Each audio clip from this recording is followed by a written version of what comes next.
মান্না ভাই এক কঠিন লোক। জসিম ভাই আর মান্না ভাই কাছাকাছি। মান্না ভাই যেমন কাজের লোকগুলো পছন্দ করতেন, জসিম ভাই সেম পছন্দ করতেন। যদি সোনালী যুগও থাকতো তখন বলতাম কোনো ড্যামি ম্যান কোনো ফাইট করতে এখানে আসবেন না। আর এখন তো মুভি নাই, কেউ এটা করবেনই না। প্রতিদিন না হলেও আগে তো প্রতিদিনই প্র্যাকটিস করতাম। শুটিংয়ে আর লাভ জব কয়টা করি? 10টা করলে তো আমাকে প্রায় 4-5 হাজার টাকা দেওয়া হয়।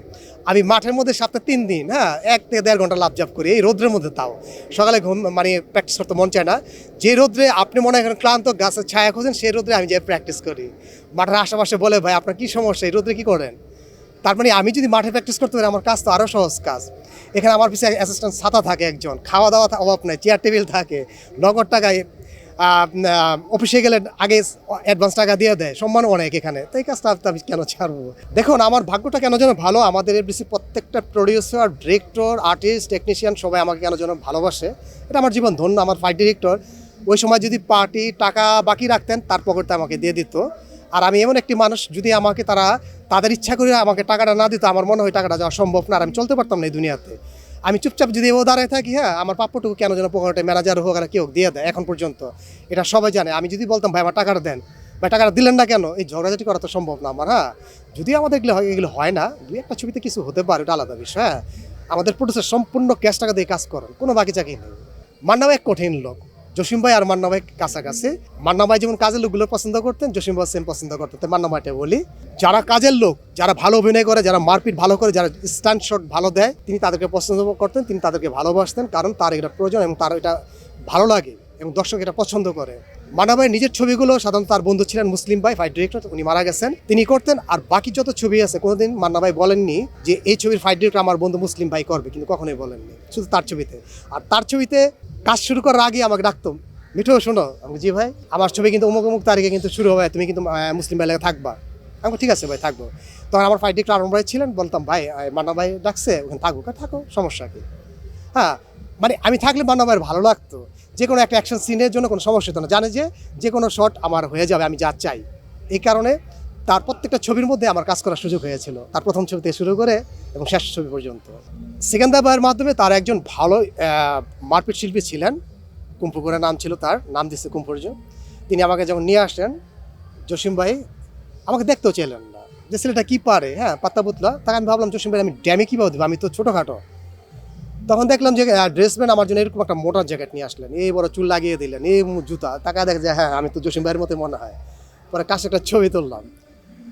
ওই শটগুলো জসিম ভাই যা চেতেন আমি তাই করতাম, কারণ আমি যা পারতাম তার 3/1 জসিম ভাই আমাকে বলতেন না, জানতেন না আমি কি পারি। নর্মাল শটগুলো নিতেন, তাই আমি আর কিছু বলতাম, নতুন মানুষ।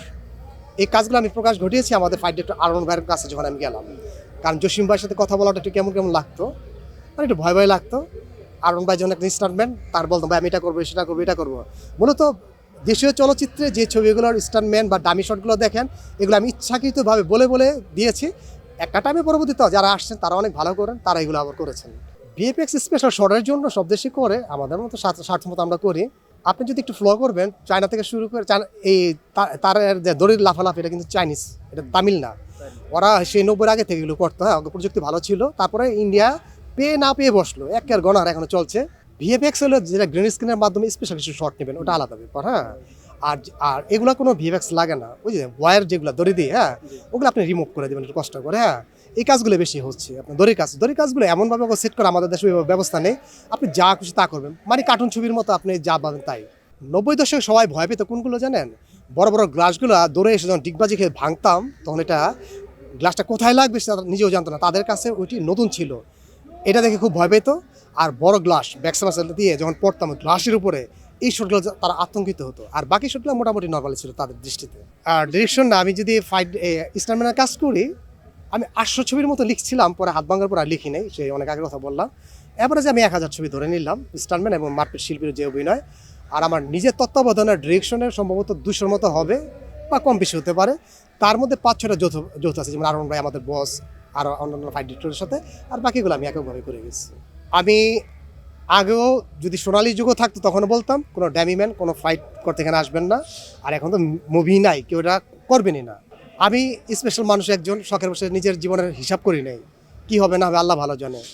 আরেকটা ভাইকে তো আমি উপদেশ দিতে পারি না আপনার এসে মরেন এখানে, কারণ আসলে আপনার পা ভাঙবে। অনেক ইয়াং ছেলেরা দেখবেন ইউটিউবে ভালো ভালো অ্যাকশন করে, হ্যাঁ, গাবাছিয়ে করে, গাবাছিয়ে বুঝছেন তো, মানে কোনো কম্পোস্ট একটা ঘুষি মারলো, slow motion normal effect sound ওই তামিলের মধ্যে দিলে দুর্দান্ত লাগে, কিন্তু ফিল্ম তো এটা আরেক জিনিস। ওদের লগে অ্যাডজাস্ট হয়েছে কি সবচেয়ে ভালো মিডিয়ার যারা ডিরেক্টর, ওদের লগে সিঙ্ক হয়, হ্যাঁ, ওরা এটা পছন্দ করে, কিন্তু মুভির ব্যাপারটা তো আলাদা। মুভির ব্যাপারে মনে করেন তিনতলা আপনার মারপিট করবেন, ওইখান থেকে আপনার রিয়েল শট দিতে হবে যে আপনি নিচে পড়বেন অ্যারেঞ্জমেন্টের মাধ্যমে। আপনি যদি কোনো শরীরে কোনো অ্যাডজাস্ট করলেন না, কোনো প্র্যাকটিস করলেন না, শরীরকে সহায় নিলেন না, হুট করে দিলে তো আপনি বিপদে পড়ে যাবেন।